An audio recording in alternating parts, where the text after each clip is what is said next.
여러분 안녕하십니까?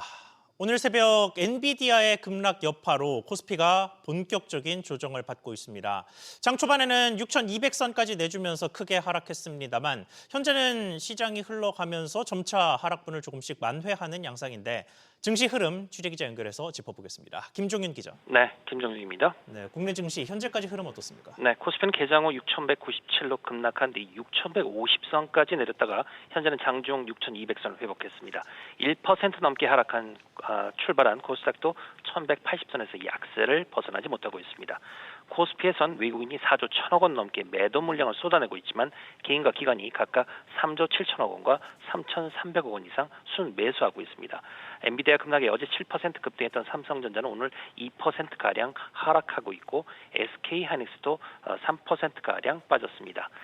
어제 6% 올랐던 현대차는 60만 원 밑으로 떨어진 반면 한미 반도체는 해외 고객사의 장비 납품 소식으로 이 와중에도 사상 최고가를 경신했습니다. 아랍에미레이트와의 350억 달러 방산 협력 합의에 하나 시스템 등 방산주는 일제히 강세입니다. 삼천당 제약은 유럽 소재 글로벌 제약사 독점 판매 계약 체결로 어제에 이어 상승세입니다. 달러원 환율은 어제보다 6.45원 오른 1,432.9원에 문을 연 뒤 1,430원 후반까지 올라 사흘 만에 상승 반전했습니다. 앞서 뉴욕 증시는 고스란히 엔비디아의 충격을 받았죠. 네, 엔비디아 급락의 기술주 중심의 나스닥 지수는 1% 넘게 하락했고 S&P 500 지수도 0.54% 떨어졌습니다. 다우 지수도 소폭 오르는 데 그쳤습니다. 시장에서 AI 수익화에 대한 강한 우려가 제기되면서 엔비디아는 5% 이상 빠졌고 브로드컴도 덩달아 3% 넘게 하락했습니다. 테슬라도 지난해 캘리포니아에서 자율주행 시험 주행 기록이 없어서 로보택시 허가가 불투명해지자 2% 넘게 빠졌습니다. SBS 비즈 김정윤입니다. 자, 증시 흐름 보셨습니다만 1% 넘는 조정이 찾아왔는데도 1년 전 이맘때에는 2,600선이었던 코스피가 지금은 6,200선을 오르내리고 있으니까 그간의 상승세는 대단했습니다. 이런 가운데 투자금이 새롭게 쏠린 상품이 자동 분산 투자가 가능한 ETF입니다. 오늘도 기관의 코스피 매도세 속에서 금융투자는 매수하고 있는 게 ETF와 연관된 기계적 매수의 영향을 받고 있는 것으로 보이는데 ETF와 관련된 상황도 짚어보겠습니다. 최윤하 기자. 네, 최윤아입니다. 네, 우선 최근에 ETF 투자 규모가 어떻습니까? 네, 국내 ETF 순자산 총액은 387조 원을 기록해 400조 원에 육박했습니다. 지난달 5일 처음으로 300조 원을 돌파한 뒤 한 달 만에 80조 원이 증가한 건데요. ETF 자산 총액은 지난 2023년 처음으로 100조 원을 돌파했고 지난해 200조 원을 넘은 뒤 올해는 상승세가 더 가팔라졌습니다. 전체 거래대금 중 ETF가 차지하는 비중도 40%대를 기록했습니다. ETF를 통한 개인 매수세가 시장을 이끌며 외국인 영향력을 넘어서고 있는데요. 증시 대기 자금인 투자자 예탁금은 109조 5천억 원 수준으로 불어났습니다. 네, 앞으로의 흐름은 어떨 것으로 전망됩니까? 네, 미국에 상장된 한국 ETF가 서학개미 순매수 상위권에 들며 향후 국내로 자금이 유입될 가능성이 커졌습니다. 최근 금융당국이 개별 종목 레버리지 ETF를 허용하면서 홍콩 시장의 삼성전자, SK하이닉스 레버리지 상품에 몰렸던 자금도 회귀할 것이라는 관측이 나옵니다. 코스닥 시장이 액티브 ETF 출시를 앞둔 점도 중소형주를 중심으로 돈이 돌 것이라는 기대감을 키웠습니다. 이런 흐름과 반대로 외국인은 국내 증시에서 최근 7거래일 동안 7조 5천억 원 넘게 팔아치웠습니다. 하지만 ETF 등 금융투자 중심의 수급이 시장을 견인하면서 구조적 이탈보다는 금융투자의 상관관계가 외국인을 역전한 것으로 증권가는 보고 있습니다. SBS 비즈 최윤아입니다. 이런 와중에 토스증권의 거래 시스템에서 간밤 전산 오류가 발생했습니다. 지난해부터 토스증권에서 오류가 반복되고 있는 모습인데 자세한 상황 알아보겠습니다. 윤지혜 기자. 네, 윤지혜입니다. 네, 이번에는 계좌에 찍히는 금액이 실제와 달랐다던데 정확히 어떤 오류였습니까? 관련 업계와 토스증권에 따르면 토스증권 모바일 트레이딩 시스템과 웹 트레이딩 시스템 상의 원화 주문 가능 금액이 실제와 다르게 표시되는 오류가 발생했습니다. 전산 오류는 전날 오후 8시 17분부터 오후 8시 48분까지 31분간 발생했는데 홈 화면에서 일시적으로 자산 정보 내역 조회가 원활하지 않았습니다. 회사 측은 증거금 관리 시스템의 일시적인 오류가 원인이라며 현재는 문제가 해소돼 정상적으로 서비스가 제공되고 있다고 밝혔습니다. 온라인 커뮤니티 등에는 원화 주문 가능 금액이 0원이어야 하는데 200만 원으로 표시됐다거나 실제보다 400만 원 적게 나타났다라는 등 이용자들의 게시글이 올라왔습니다. 일부는 매매 내역이 조회되지 않은 현상도 겪었다고 전했습니다. 네, 토스증권은 유독 전산 오류가 빈번하게 발생하는 것 같습니다. 네, 그렇습니다. 토스증권은 출시 초기 직관적인 UI와 UX를 제공하며 젊은 투자자층과 서학개미를 빠르게 끌어모았는데요. 하지만 지난 수년간 크고 작은 시스템 불안정 문제를 연이어 겪고 있습니다. 토스증권은 장애 발생 시마다 정확한 원인을 파악 중이라거나 시스템 점검 중 영향 등을 언급하며 재발 방지를 약속했지만 유사한 장애가 반복되고 있습니다. 시스템 오류는 단순 불편을 넘어 투자자들에게 매수와 매도 타이밍을 놓치는 기회비용과 금전적인 손실로 이어질 수 있습니다. 국회 등 의원실 자료에 따르면 토스증권은 2022년부터 수년간 가장 많은 전산 오류 사고를 낸 증권사로 꼽히는 등 시스템 관리가 미흡하다는 지적이 나왔습니다. SBS BD 임재입니다. 증시로 빠져나가는 고객들이 고민인 곳도 있습니다. 은행들입니다. 예금을 빼서 주식에 넣는 이른바 머니 무브 움직임 속에 은행들은 다양한 신상품을 내놓으면서 대응하고 있는데 이쪽 상황도 짚어보겠습니다. 류선우 기자. 네, 류선입니다. 네, 은행들의 가장 기본적인 대응책은 역시 이자를 더 주는 거죠. 그렇습니다. 우리은행은 다음 달 3일자로 적립식 예금 상품의 우대금리를 1%포인트 올립니다. 모바일 가입 시 주는 우대금리 이율을 기존 3%에서 4%로 올리고 통신비 자동 이체 시에 주는 우대금리 이율은 기존 1%에서 2%로 인상합니다. KB국민은행은 최근 러닝 유행 흐름에 맞춰 걸음수에 따라 우대금리를 주는 이색 적금 상품을 출시한 바 있는데요. 이 적금 판매 한도를 기존 10만 좌에서 20만 좌로 2배 올렸습니다. 이 상품은 자유적립식 예금 상품으로 매달 20만 원 한도 내에서 최고 연 6% 금리를 제공받을 수 있습니다. 이렇게 독특한 상품 말고 기본 상품들의 금리 추이는 어떻습니까? 네, 하나은행은 이달 초 대표 정기예금 상품 금리를 0.05%포인트 올렸고요. 비슷한 시기에 NH농협은행도 정기예금 금리를 0.05%포인트 올렸습니다. 다만 5대 은행들은 이 추세적인 자금 이탈을 예금 금리 인상만으로 막을 수는 없다고 보고 출혈 경쟁까지는 하지 않겠다는 분위기라 금리 상단이 아직은 2.9%에 머물고 있고요. 인터넷 전문은행에선 연 3%대 예금이 부활했습니다. 카카오뱅크는 지난 13일 예적금 상품 금리를 0.05%포인트 올려 1년 만기 예금 상품 금리가 현재 3%고요. K뱅크는 이달 들어서만 2번 예금 금리를 올렸는데 1년 만기 예금 금리가 현재 3.01%입니다. 이금융권도 상황은 비슷한데요. 2% 후반대였던 저축은행 1년 만기 정기예금 평균 금리는 한 달 새 0.12%포인트 올라 현재 3.06%에 달합니다. SBS 비즈 류선우입니다. 국내 증시의 이런 역대급 불장으로 정부의 세수 확보에도 초록불이 켜졌습니다. 지난달에 국세 수입이 1년 전 같은 달보다 늘었는데 특히 주식 매도 시 붙는 세금의 수입이 가파르게 불어났습니다. 김성훈 기자.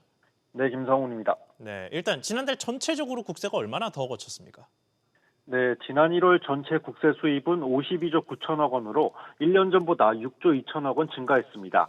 재정경제부는 국세 수입 증가에 증권거래세 증가가 주요 요인으로 작용했다고 설명했는데 지난달 증권거래세 수입은 4천억 원으로 1년 전보다 2천억 원가량 늘면서 50%가 넘는 증가율을 보였습니다. 정부는 1월부터 코스피와 코스닥 시장에 대한 증권 거래세율을 0.05%포인트 인상했고요. 이 기간 코스피가 5천선, 코스닥은 1,000선을 돌파하면서 덩달아 주식 거래량이 늘어난 점이 증권거래세 세수 증가에 불을 지폈습니다. 코스피 매도 시 붙는 농어촌 특별세도 6천억 원으로 1년 전보다 3천억 원, 2배 넘게 늘었습니다. 자, 이런 세금이 증가율이 가파르긴 했습니다만 그래도 국세 전반으로 보면 큰 비중을 차지하는 세금들이 있죠. 이런 세금들은 어떤 흐름 보였습니까? 네, 지난달 소득세 수입은 1년 전보다 1조 5천억 원 증가한 15조 1천억 원으로 집계됐습니다. 취업사 수 증가에 따른 근로소득세 증가와 주택가, 토지 거래가 늘면서 양도소득세가 증가한 영향을 받았습니다.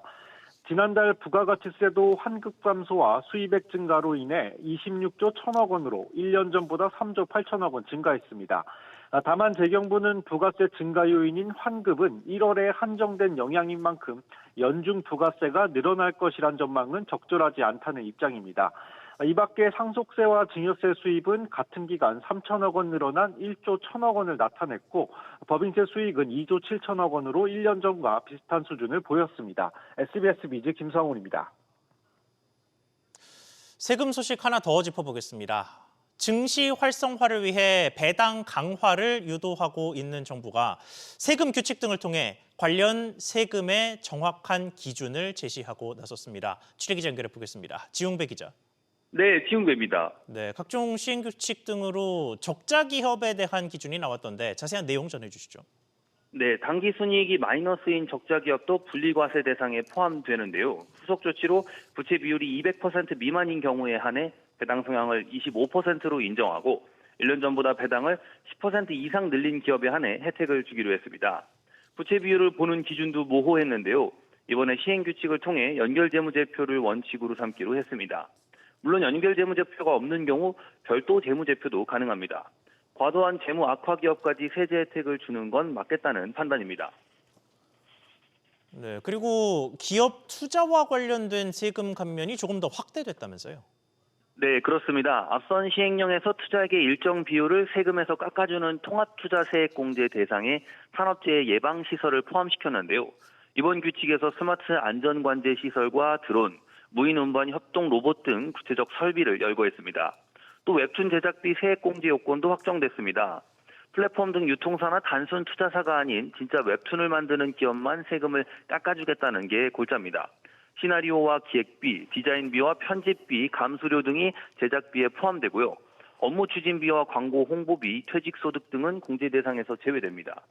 이 밖에도 신설된 금융상품인 종합투자계좌, IMA 이익을 계산하는 방식이 구체화됐습니다.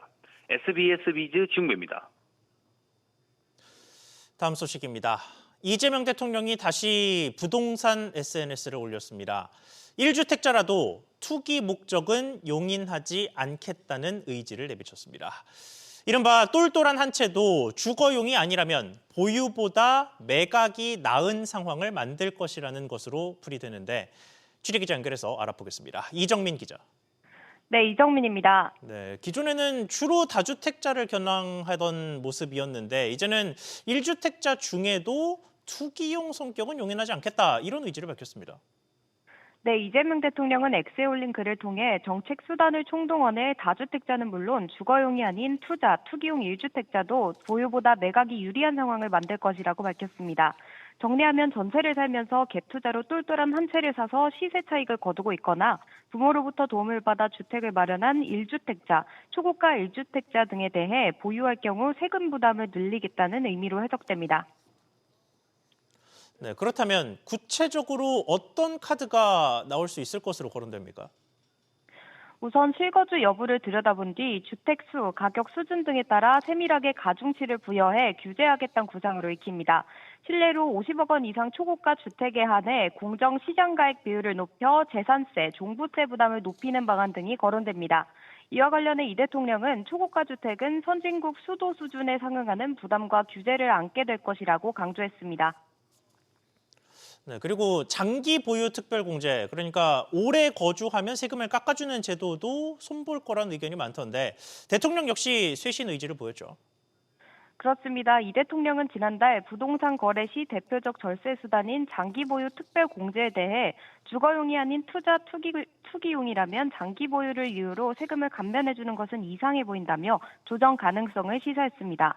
오는 5월 9일을 끝으로 종료되는 다주택 양도세 중과 유예에 대해서는 5월 9일 이전에 매각한 다주택자보다 버틴 다주택자가 유리하도록 방치할 수 없다며 버티는 것은 자유지만 알아두는 게 좋을 거라며 다주택 해소를 재차 권했습니다. 이어 이 대통령은 정부 정책에 역행하고 규칙을 어긴 이가 이익을 얻지 못하도록 하는 것이 대한민국 정상화의 핵심이라고 밝히기도 했습니다. SBS 비즈 이정민입니다. 한국전력과 한국수력원자력 두 공기업이 UAE 바라카 원전 공사 비용을 놓고 영국 런던에서 벌이고 있는 조단위 국제소송전에 정부가 팔을 걷고 나섰습니다.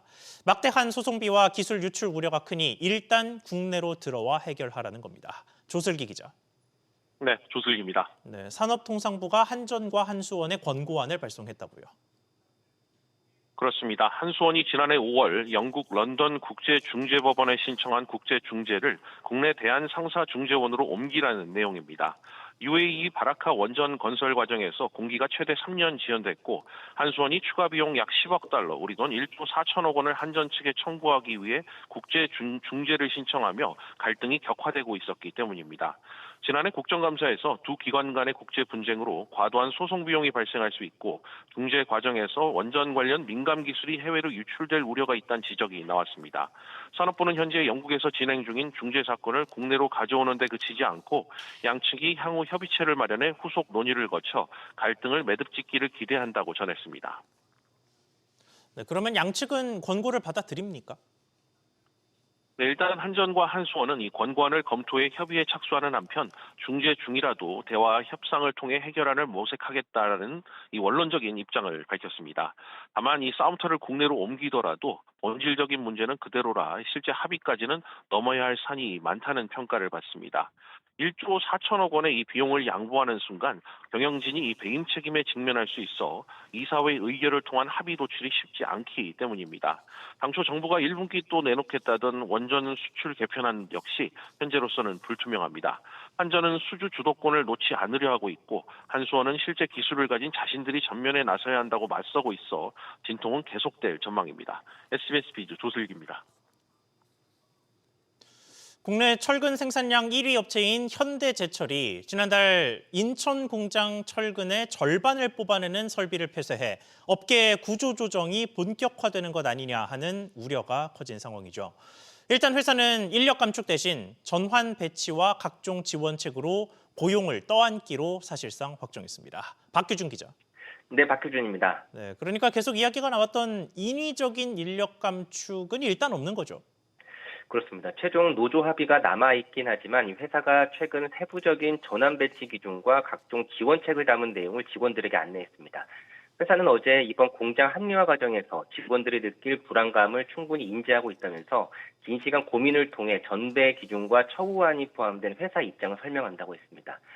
내용을 보면 같은 사업장 내 전배는 본래 근무했던 직종을 감안해서 배치를 하고 올해 말 공석에 한해서 추가 전환 배치 기회를 한 차례 주기로 했습니다. 전배에 따른 직책 해임 시에는 직책 수당까지 따로 보전을 해주고 사업장 내의 전배는 총 7일, 사업장 외에 다른 사업장 전배자는 총 10일 동안의 위로 휴가도 주기로 했습니다. 회사는 다른 사업장으로 가는 전배자에게는 300만 원 한도의 이사비와 600만 원 정착 지원금 또 1억 원 한도의 대출 편의까지 제공하겠다는 입장입니다. 네, 그런데 업계 상황을 보면 이런 식의 버티기도 오래 갈 수는 없을 것 같습니다. 그렇습니다. 철강업계는 미국의 50% 관세 부과에 건설 경기 부진까지 겹치면서 역대 최악의 수요 절벽을 겪고 있습니다. 이런 상황에서 사실상 유휴 인력에 대한 추가적인 고용 유지 비용까지 떠나가면서 얼마나 버틸 수 있을지에 대한 우려가 나오고 있는데요. 이번에 폐쇄로 인해서 전배 대상이 되는 직원이 약 180여 명 규모로 알려졌습니다. 현재 노조도 폐쇄 번복이 가능할 거라고는 보지 않고 있기 때문에 이번 회사안을 받아들일 가능성이 매우 높습니다. SBS 비즈 박규준입니다. 김범석 쿠팡 의장이 대규모 개인정보 유출 사고가 발생한 지 90일 만에 육성으로 처음 사과했습니다. 쿠팡은 지난해 연간으로는 최대 매출을 올렸습니다만 사태가 벌어졌던 4분기 영업이익은 곤두박질쳤습니다.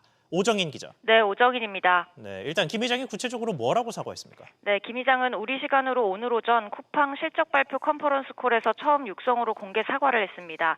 김 회장은 고객은 우리가 존재하는 유일한 이유라며 정부 당국과 긴밀히 협력할 것을 약속한다고 했는데요. 들어보겠습니다.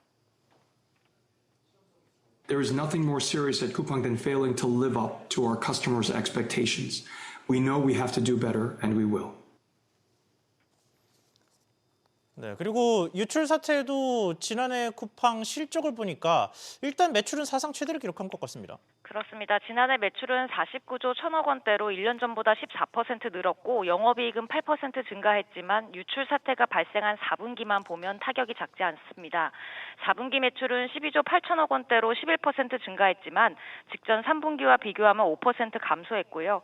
영업이익은 97% 급감한 115억 원에 그쳤고 당기 순이익은 마이너스 377억 원으로 적자 전환했습니다.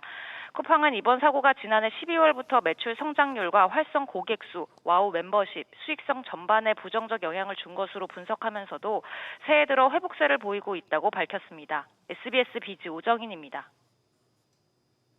해외로 가보겠습니다. 워너브라더스 인수전이 결국 파라마운트 쪽으로 기울게 됐습니다. 넷플릭스가 워너브라더스 인수를 전격 포기했습니다. 자세한 소식 줄기자 연결해 보겠습니다. 이한승 기자. 네, 이한승입니다. 네, 넷플릭스가 결국은 워너브라더스의 인수를 철회하게 됐군요. 네, 그렇습니다. 테드 사란도스, 그렉 패터스 넷플릭스 공동 CEO는 현지 시간 26일 파라마운트의 제안에 상응하는 가격으로는 더 이상 매력적이지 않다며 인수 철회 의사를 밝혔습니다. 이어 이번 거래는 적절한 가격일 때 있으면 좋은 거래였지 반드시 해야 하는 거래는 아니었다라고 설명했습니다. 파라마운트가 워너브라더스 인수 가격을 주당 $30에서 $31로 올린 상황에서 넷플릭스가 더 높은 가격으로 인수하기에는 실익이 크지 않다고 판단한 것으로 해석됩니다. 넷플릭스는 4월 영업이일 내에 새로운 제안을 낼 권리가 있었지만 이를 행사하지 않았고 결국 인수 철회를 결정했습니다. 네, 그러면 이로써 워너브라더스의 주인은 파라마운트로 정해진 겁니까? 네, 그렇습니다. 파라마운트 스카이댄스는 $1,110억, 우리 돈으로 약 159조 원의 워너브라더스를 인수할 전망입니다. 파라마운트는 스카이댄스와 합병을 마친 지 1년도 채 되지 않아 100년 전통의 대형 미디어 기업인 워너브라더스까지 품으면서 덩치를 더 키우게 됐습니다. 넷플릭스가 지난해 12월 워너브라더스의 스트리밍과 스튜디오 사업부를 떼어내 주당 $27.75에 사들이기로 하고 계약을 체결했는데요. 워너브라더스가 계약을 파기하면서 부담해야 하는 $28억 규모의 위약금은 파라마운트가 대신 내기로 했고요. 독과점 등을 이유로 규제 당국이 합병에 불허할 경우 $70억, 약 10조 원에 달하는 보상금도 파라마운트가 지급하기로 약속했습니다. SBS 비즈 이한승입니다. 전라남도 강진군에서 시작된 이른바 반값 여행 지원이 전국 16곳으로 확대 적용됩니다. 인구 감소 지역을 살리기 위해 정부가 여행 경비의 절반을 돌려주는 건데요. 자세한 이용법 어떤지 알아보겠습니다. 서주연 기자. 네, 서주연입니다. 네, 어떤 상품이고 어떻게 이용할 수 있습니까? 네, 문화체육관광부와 한국관광공사가 강원도 평창과 충북 제천, 전북 고창, 전남 해남, 그리고 경남 밀양 등 16개 지자체를 대상으로 지역사랑 휴가 지원 사업을 4월부터 시행을 합니다. 현재 전남 강진구는 관광객이 강진에서 사용한 금액의 50%를 모바일 강진사랑 상품권으로 환급을 해주고 있는데 한 해 22억 원의 예산 투입으로 340억 원 규모의 경제 효과를 봤다는 분석이 나옵니다. 정부는 강진군 모델을 확대해 여행 경비의 50%를 모바일 지역사랑 상품권으로 환급해 해당 지역의 재방문을 유도한다는 계획입니다. 네, 이게 신청이 아주 간편하지는 않던데 구체적인 신청 방법이 어떻게 됩니까? 네, 지역마다 신청 시기와 증빙 방법, 또 환급된 상품권의 사용 방법 등이 모두 다른데요. 세부 사항은 대한민국 구석구석 홈페이지에서 확인해야 합니다. 기본적으로 해당 지역의 여행 계획을 먼저 신청해서 승인을 받은 뒤 실제 여행을 마치고 지출한 여행 경비 증빙 자료를 제출하게 됩니다. 경비 50%를 모바일 지역사랑 상품권으로 받는데 환급액은 개인 최대 10만 원, 2인 이상 단체의 경우 최대 20만 원입니다. 환급받은 지역사랑 상품권은 올해 안에 여행 지역의 가맹점이나 지역 특산물을 판매하는 온라인 쇼핑몰 등에서 사용할 수 있습니다. SBS 비즈 서주연입니다. 정부가 쌀값의 안정을 위해 정부 양곡을 최대 15만 톤 범위 내에서 단계적으로 공급합니다. 우선 2025년산 정부 양곡 10만 톤을 1차로 공급하고 이후 시장 상황에 따라 2차 공급 시기와 물량을 검토합니다. 최근 산지 쌀값은 20kg당 57,630원으로 한 가마 기준 23만 원을 넘어섰고 쌀 평균 소매 가격은 1년 전보다 15%가량 올랐습니다.